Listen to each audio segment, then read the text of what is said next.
This is episode 436 of the Rio Grande Foundation's Tipping Point, New Mexico. I'm Paul Gessing, president of the Rio Grande Foundation, New Mexico's free market think tank. You can find out more about the foundation at riograndefoundation.org. I am very pleased to be joined by Dr. Kenneth Adams. He is an ophthalmologist here in the city of Albuquerque. Welcome to Tipping Point, New Mexico. Well, thank you for having me. Yeah, we met through your son, who was once upon a time an intern at the Rio Grande Foundation. So great to have a connection to you and your family. And he mentioned, I've been looking for guests to talk about the issue of medical providers and why New Mexico has this shortage of medical providers. And I guess, before we dive into that issue, talk a little bit about why you're here. You're, as I understand, not from New Mexico originally, but you moved here and work here. So talk about that kind of path that you took to be a doctor here in New Mexico. Okay, well, I actually kind of went to medical school a little bit later than average. I was a lawyer first and worked in Fort Worth as an environmental risk management attorney for a company, and for various reasons, ended up going to medical school again in Fort Worth. And when I finished, I did an internship in Fort Worth, and then I got into a residency for ophthalmology, where I moved to Philadelphia for 3 years, and then I did a fellowship in Pittsburgh for 1 year. And at that point in time, they weren't really hiring in Pittsburgh, so I was looking to go back to the Southwest. I exhausted some of my resources and talking to people in Fort Worth and Dallas, and found a group here that was hiring. And so it's relative proximity to home, and it's, the climate and the proximity to nice things to do, such as skiing and hiking and all that sort of thing. Hunting, fishing was very appealing, so I chose to relocate to New Mexico. And then after several years, I started my own practice and have been in private practice since 2012. All right. So that's when you got started. When did you move back to New Mexico? Or moved to New Mexico? Moved to New Mexico in 2008. So, okay. Yeah. And in fact, the first time I ever went to New Mexico was through the Boy Scouts. So the Philmont, of course, draws people from all over the world to New Mexico, and is a great advertisement for the Southwest, because you have 20,000 plus kids a year, plus adult leaders who get to experience the Southwest, get to experience hiking through the mountains, and that can be a very special experience for young people. And that's one of the great resources that New Mexico has. Yeah, I bet the Boy Scouts could expand their budget a little bit if they took like a tip jar out and asked for $5 donations for everybody that moved to New Mexico after a trip through the Boy Scouts. You're not the first person I've talked to who shared a story like that. Yeah, no, and frankly, they need the donations. So yeah, I'll put in a plug for the Boy Scouts. There you go. It's a fabulous organization, and they need all the help they can get. Right. Certainly, folks are welcome to do that, but we're going to be talking about the medical profession and New Mexico and some of the challenges that we face in this state, holding on to and attracting doctors. So you mentioned a few of the things that attracted you to New Mexico. Was there anything at the time that you look back on and say there were challenges that you thought, this state's not going to be like Dallas, Fort Worth, like Texas, that there are going to be some greater challenges? Or did you just kind of dive in feet first? How did that thought process go? Yeah, I dove in feet first. Okay. And, when I left the practice that recruited me, it was a significant soul search to decide whether or not to stay in New Mexico because of some of the challenges with being in this state. I decided that, having moved my kids 3 times in about 5 or 6 years, that it wasn't something that I really wanted to disrupt them and pull them out of school and everything.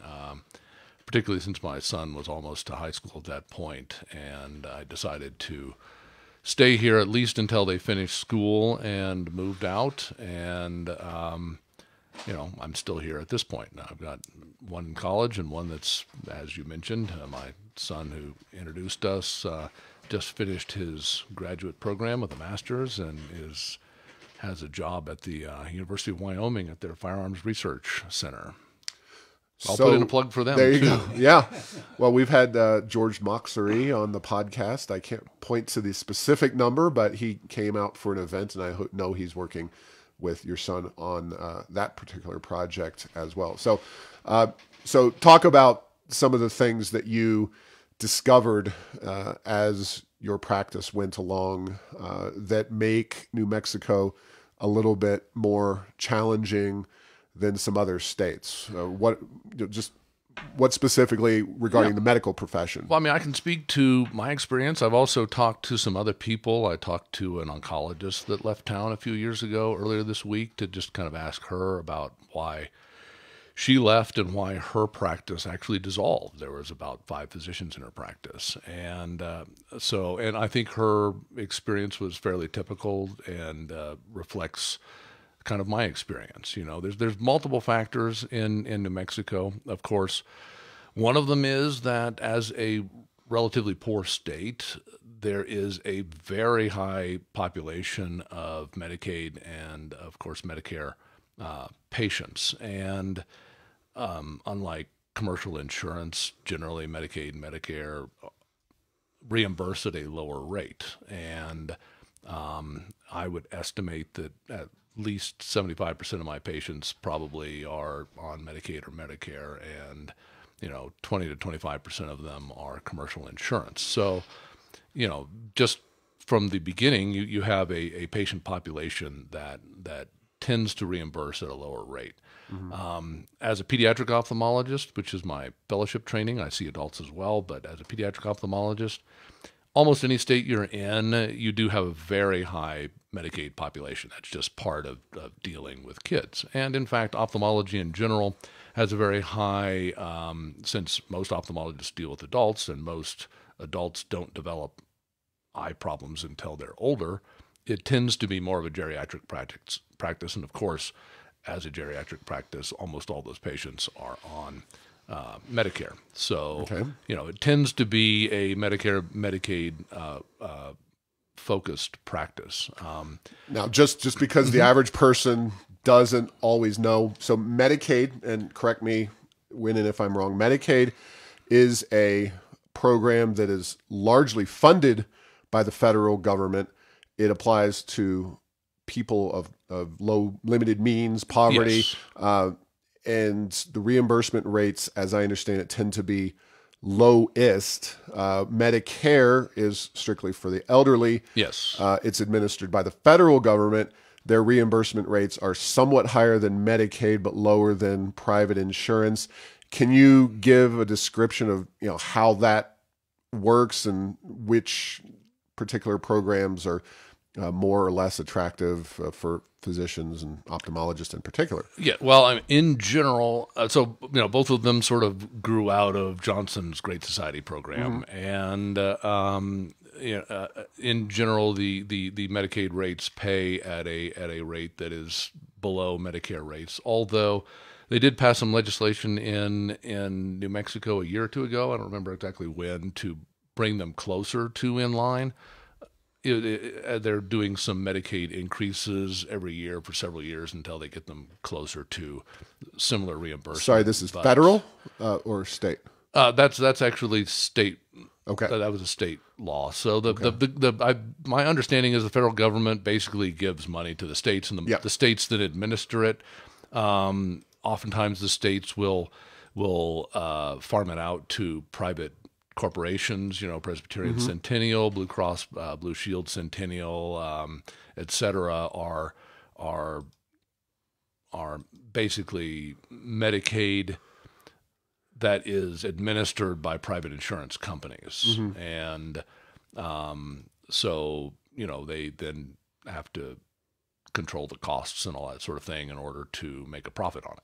Okay. So, and so, those are sort of the vast majority of people aren't on straight what's called Medicaid ACS, which is just straight state Medicaid. Most of them are on one of these private insurance plans that are administering the Medicaid for the state. So, but anyway, the point is that they are gradually increasing some of the rates, but they're still substantially below the average for commercial insurance, which generally pays at a higher rate.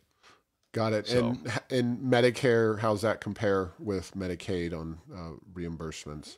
Again, it's generally higher than Medicaid, but lower than commercial insurance. Now, would you recommend, or do you think the effort to increase reimbursement rates for Medicaid, is that something that with the amount of money the state just said they've got $2.5 billion in additional money, how much of an opportunity is that to use some of those dollars to either attract or keep more docs here in New Mexico? I mean, it would certainly move towards keeping a certain subset of physicians or attracting people. The reimbursement rates in, for example, Texas, where I spent much of my life, but not all of it, are higher than they are here. Even simple things. I mean, in ophthalmology, there's something that we do on a daily basis called a refraction, and it's really an essential part of, particularly in pediatric ophthalmology, of diagnosing children. If you don't understand what their refractive error, their need for glasses is, then you're going to miss very important, sometimes vision-threatening problems, things like amblyopia and whatnot. I'm not going to go in detail as to what all that is, but it's really an essential aspect of every complete exam that I do on kids. And oftentimes, even on intermediate exams, if they come back and I notice a change, I may have to redo it. In the state of New Mexico, Medicaid does not pay for refractions.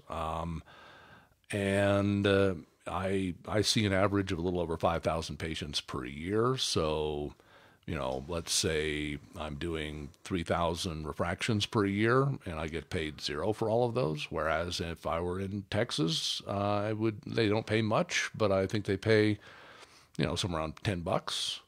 Okay. $10 times 3,000 adds up pretty quick. Yeah. That becomes a noticeable impact on your bottom line. And so, we at most offices charge more for that for commercial patients, when we give them glasses and things. But so the fact that simple codes like that are not paid, whereas they are paid elsewhere, is one of those sort of invisible things, which if you don't do the research, you don't necessarily realize what you're missing, And Sure. then I talk to friends of mine who work in different areas, and you kind of, over time at meetings and things, you get an idea of, okay, well, Texas pays this, and Pennsylvania pays that, and New Mexico doesn't. And those kind of things can add up significantly over time. All right. Another issue, and perhaps the most pressing and newsworthy issue, is that in 2021, I should say, HB 75, which is a medical malpractice bill, I would call it a giveaway to the lawyers, the trial attorneys. It over time increases the potential for punitive damages here in New Mexico faced by a doctor to up to $6 million per occurrence. In Texas, the cap is $250,000. What is the situation currently? Because this bill was kind of punted in terms of its real impact past the election, and there may be discussions in the legislative session about changing it somewhat. But talk about medical malpractice now and what this new law could and would do to your profession and doctors in general. Well, I mean, obviously it's going to increase the liability insurance rates, and that is another sort of invisible tax just for being a physician. There's direct taxes, obviously. Unlike a lot of professions, say lawyers as an example, or accountants, the gross receipts tax is an extra tax that disproportionately impacts physicians. A lawyer or an accountant is going to pass that tax on to their client. They'll just add it to the bill. 7 point. They changed it just a couple months ago. It used to be 7.825%. Anyway, regardless, that extra percent, it just gets passed on to the client. Whereas in medicine, we can't pass that tax on to our clients because we get paid by insurance companies largely and by Medicaid and Medicare, so we can't really pass those extra costs on.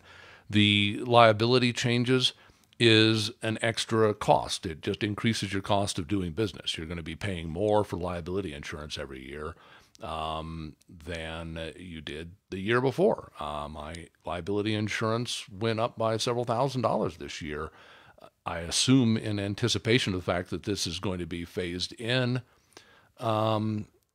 over time, and so it's not, and it's a pretty significant amount of money from that perspective, and you may have to increase your liability limits on your insurance, which of course will increase the costs because insurance companies are going to charge you more for a higher liability limit.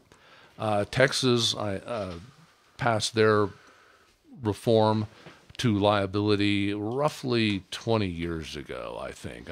It was somewhere between the late 90s and early 2000s.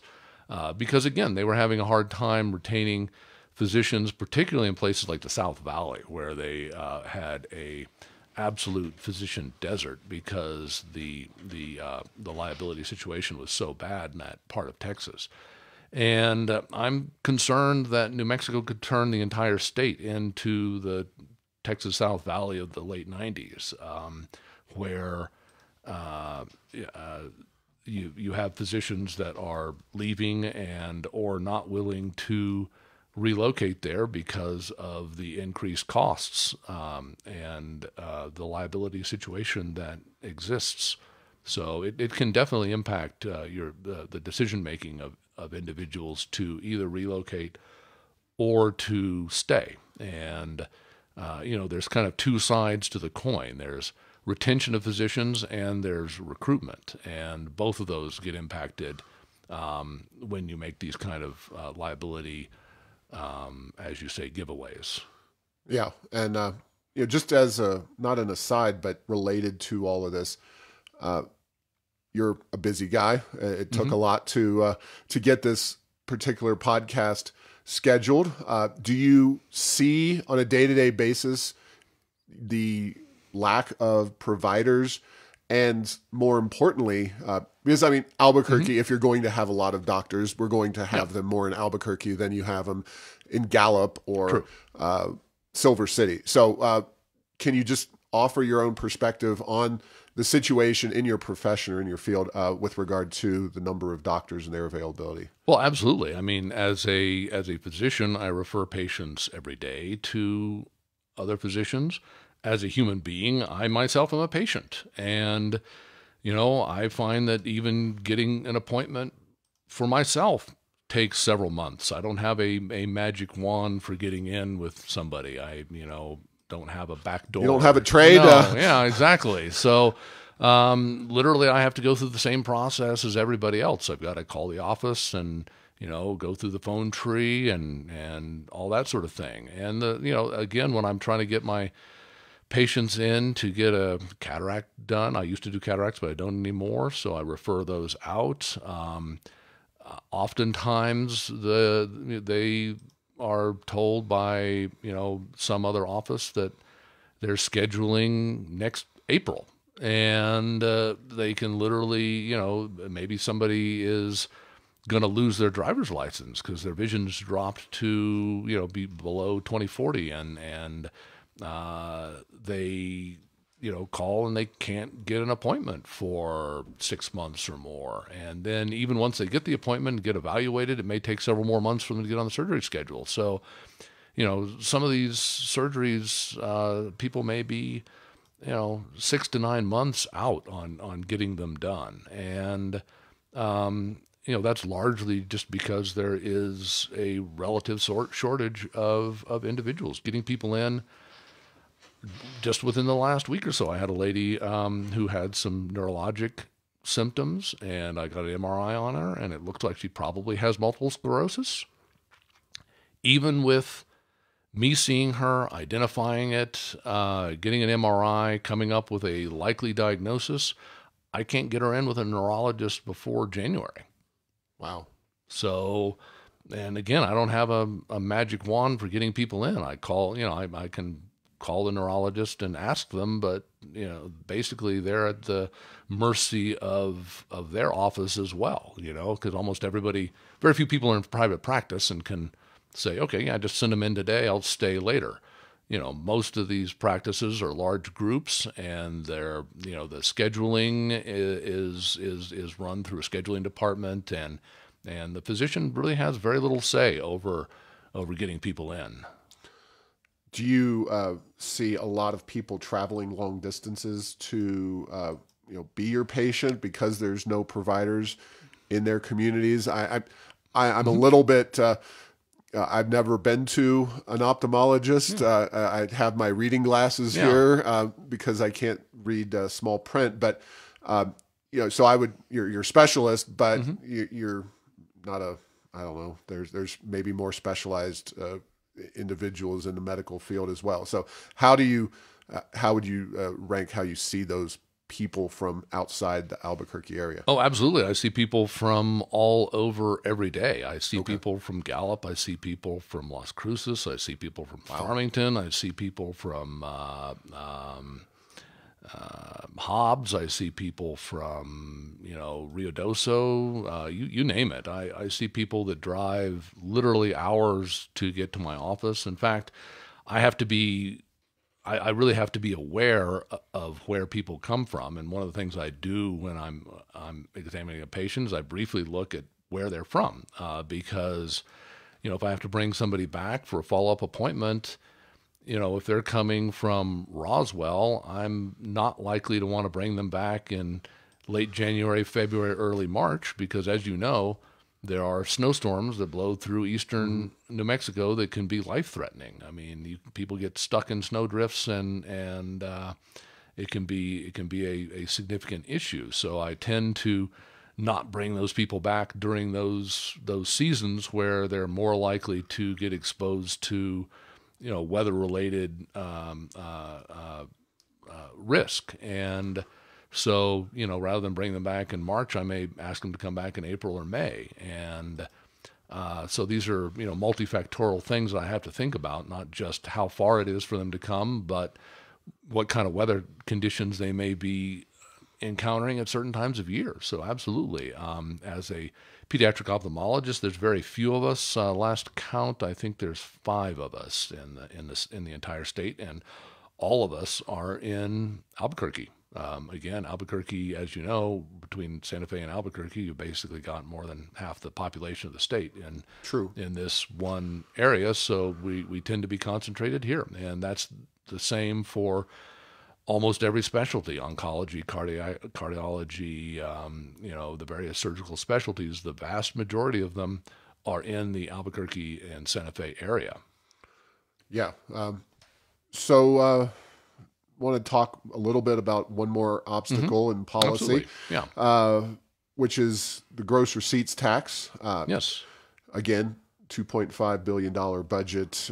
Last year, prior to the session, George Munoz, Senate Finance Committee chair, said they had more money than they know what to do with.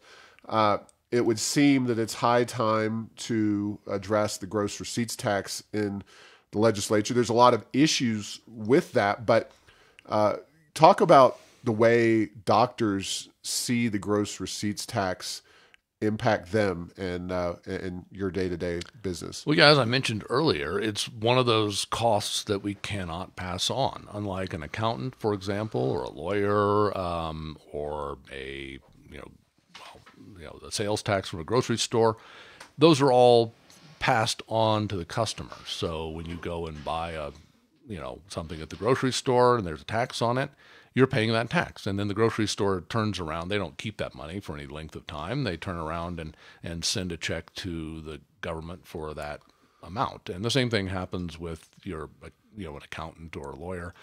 They pass that fee on to their customer, and they don't keep that 7.8% for any length of time. Every month they hire an accountant to figure out how much they owe, and they send it off to the state. And in my case, as a physician, and in fact for all physicians in the state, we cannot do that. I can send a bill to the insurance company for the gross receipts tax, and they would absolutely laugh at me. It isn't something that gets paid. It's not even possible.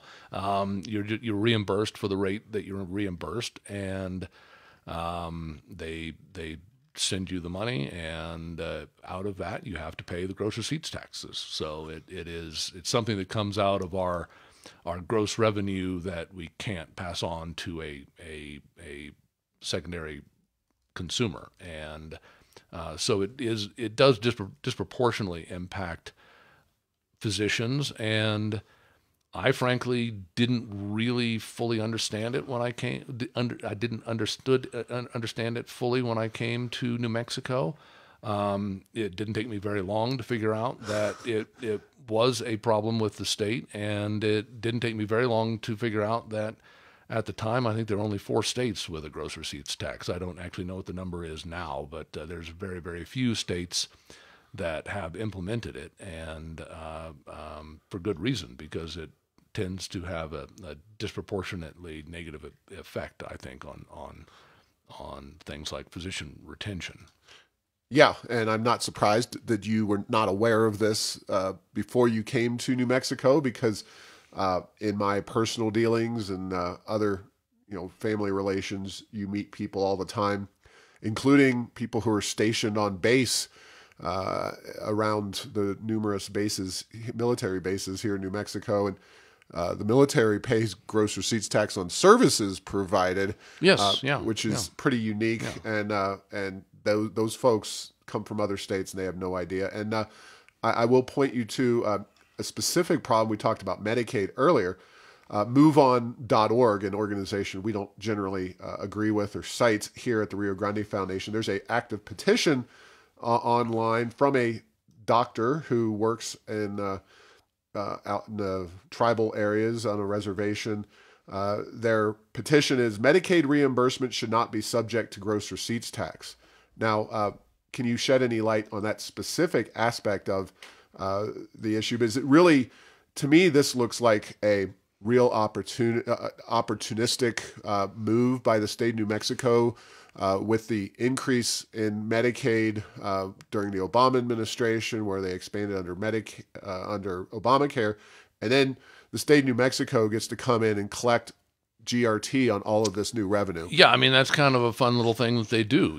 They get paid by the government to administer these funds, and then they get, almost 8% of it back after they've paid the physicians. And then they get to spend it on, well, I don't know what they'd spend it on, but they get to spend it elsewhere. And so, yeah, it is kind of a fun little trick that they play. It's almost like a double dipping at the trough there of tax revenue from the federal government, and I do think that has a disproportionate impact on retaining physicians. I think for physicians who figure it out in advance of moving here, it certainly is a challenge for recruiting them. Certainly the lower reimbursement rates, as I said, the high Medicaid, Medicare population are other challenges for recruiting people. So, all of the above are challenges. We mentioned it briefly before we started recording. The education system is something that definitely tends to be a unanticipated tax on physicians. Physicians as a group are very motivated people. They're as a group a very highly educated group of people, and they put a lot of importance on educating their children. And we have a school system that is one of the worst in the country. And as we used to say, thank goodness for Mississippi, but I'm thinking that Mississippi is now grateful for New Mexico many times. Yeah. And the point is that a high percentage of physicians will send their children to private schools. Mm-hmm. And, that's a substantial extra, because we're already paying for the public schools through our property tax. And then we get to pay extra to educate our kids in the private school system. And, fortunately, there's some spectacularly good private schools in this area.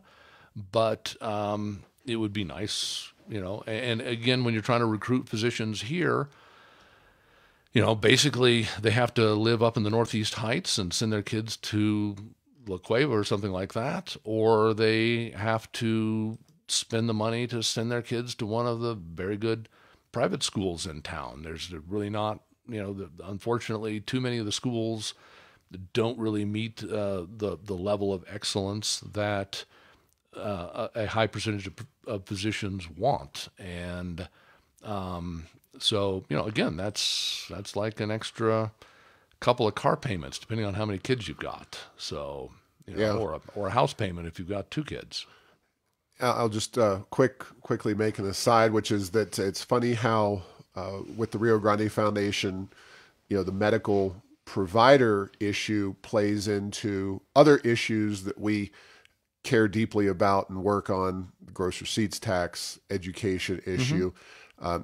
I'm sure crime is another component of all that. We don't have to go into the gory details except for to note that, yes, we have a serious crime problem in Albuquerque. But a physician who is in the legislature, Senator Greg Schmiedes, mm-hmm. When I asked him a while back about this issue, he said, doctors are people too. And that really made a lot of sense, because obviously it's all the issues that anyone living or looking to live in New Mexico we're concerned about is going to be of concern to doctors. What about the medical education system here? And there's talk of building more infrastructure. Just being that you're from an out-of-state educational background, and personally, what's your take on schools involving educating medical professionals here in New Mexico? Is that something that's worth investing more in, or not really? Currently, we actually have several. We have University of New Mexico, and we have the Burrell College of Osteopathic Medicine. We also have a physician's assistant school and some ancillary schools. And I don't know the numbers, but I get a general sense that if you educate people locally, they're statistically more likely to stay mm-hmm. in that area than they are, particularly if they do their residency in the area. So, it's not just keeping people by having them go to medical school here. It's also keeping them by having high quality residencies that are local. And if they train through residency, I think the statistical likelihood of them staying in the area for at least a period of time is much higher. So I do think that is something that is well worth putting attention and resources towards. The physicians I've encountered at UNM have been universally excellent. I will say that a very high percentage of them, in my opinion, are doing it almost altruistically. A lot of them, this is kind of a second or third career for. They've worked elsewhere, and they've decided that New Mexico is a place to spend their last 10 or 15 years of practice. they frankly get underpaid. A lot of them are paid at the bottom third of their profession, just for working in New Mexico, and that's too bad. I really think that we need to retain people at places like UNM by paying them better, and I think that we need to train more people here, and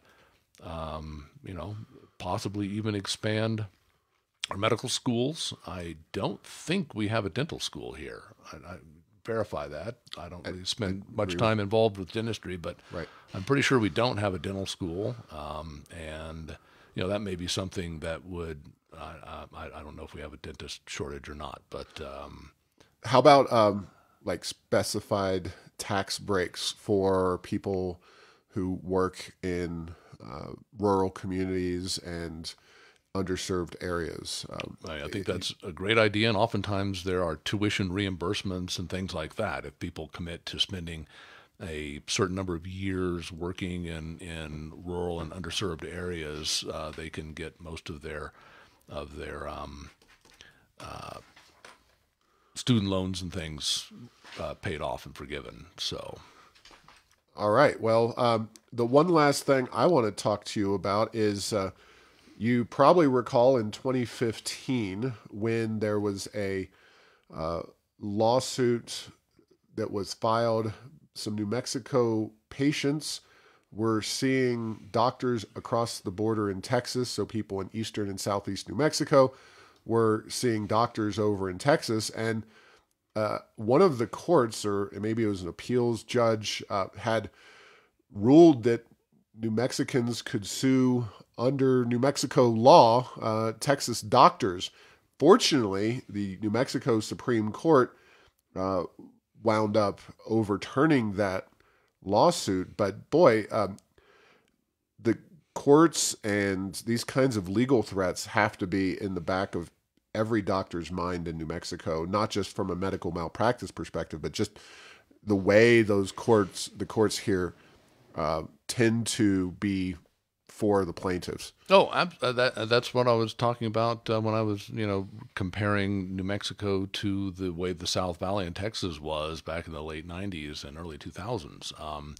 The more that you have that kind of environment, the less that physicians are willing to stay and practice in an area. And I'm sure what happened to a lot of those physicians at that time in in far west Texas is they probably were canceling their New Mexico licenses if they had them, and removing any property that they had from New Mexico would be my bet, because they're going to not want to cross the border under those kind of circumstances.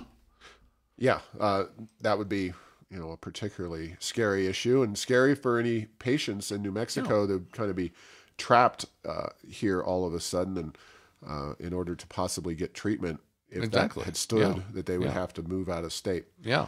So, anything we missed? Any additional topics that you think are particularly concerning, or things you want to put on the table about this issue? I think that the retention and recruitment of physicians is, frankly, basically another side of the coin of retention and recruitment of any business to New Mexico. So New Mexico has a highly regulatory environment, a very Byzantine system, gross receipts tax, not just property taxes, but I actually have to pay taxes on the equipment in my business. So my slit lamps and lasers and all that sort of thing, there's an extra tax that I pay for that too. All of these kind of things come together to make a very sort of business unfriendly environment. I've got an example. A patient of mine that I talked to some years ago, he was he was thinking about moving here from out of state. He had a business. He told me he had 15 employees in a business out of state, and he said it could be basically anywhere. It could be in New Mexico, it could be in Texas, it could be in Florida, and because his his son and daughter-in-law had relocated to New Mexico and had some grandchildren.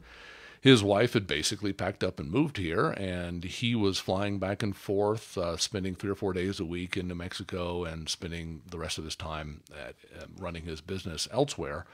And he thought, boy, it'd be convenient just to move my business here. So he hired a lawyer and started looking into it. He looked into gross receipts tax. He looked into property tax. He looked into equipment tax. He looked into all the regulatory and administrative costs that were involved with coming to New Mexico, and he chose to leave his business where it was and to fly back and forth for 3 or 4 days a week. It was cheaper for him to literally travel back and forth across the country rather than to move his business here. And that's an N of one. It's 15 employees. That's not a lot.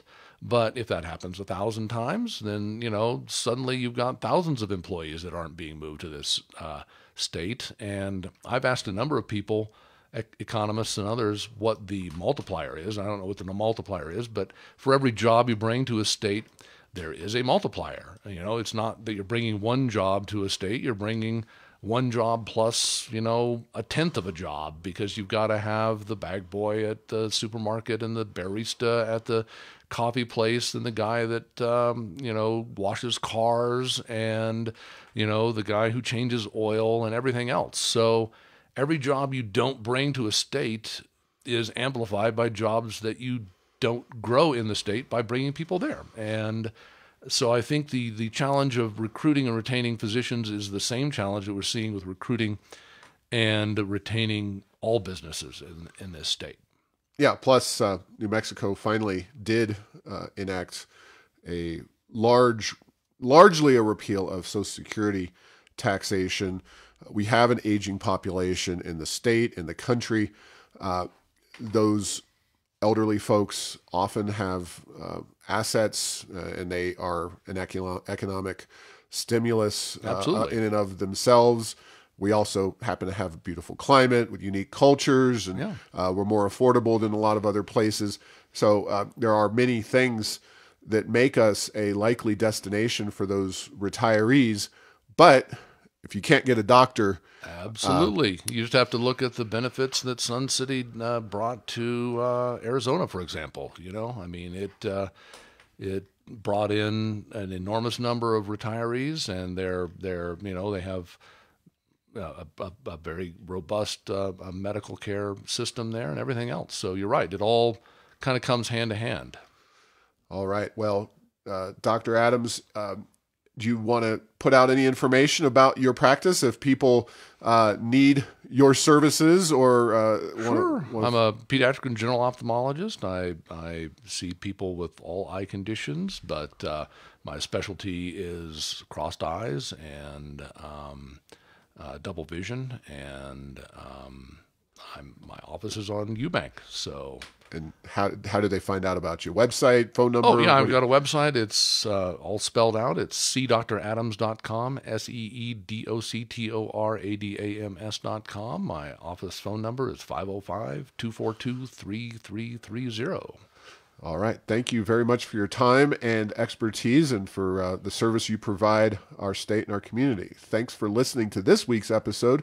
Find all episodes at tippingpointnm.com or at the Rio Grande Foundation's YouTube and Rumble channels. Subscribe to this show at Apple, Stitcher, or have your Google Home play Tipping Point New Mexico.